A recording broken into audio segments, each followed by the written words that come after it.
তুমি হেফাজত করো মাওলা। আমাদের বাংলাদেশকে ইসলামের জন্য তুমি কবুল করে নাও।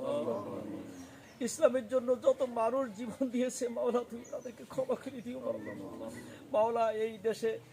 এই দেশের উপরে অনেক নির্যাতন নিষ্পেষণ সমস্ত আয়েশারাম ছেলেরা কবরবাসী হয়েছে মাওলা, তুমি সবাইকে ক্ষমা করে দাও।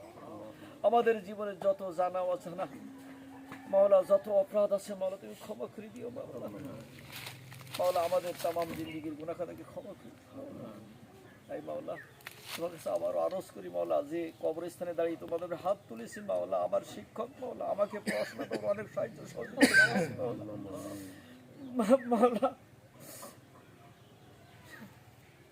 কিছুদিন আগে আমার বাবা মারা গেছে, মসজিদের উত্তর পাশে শুয়ে আছে, ক্ষমা করে দিও আল্লাহ। ওইভাবে আমার ইসলামী আন্দোলনের সাক্ষাৎপ্রাপ্ত কর্মী ছিল আল্লাহ। আমাদের ধীরজ যখন আমরা তাকে সাহায্য করতে চাইতাম মাওলা, তিনি সর্বদার হস্তে দিতেন মাওলা।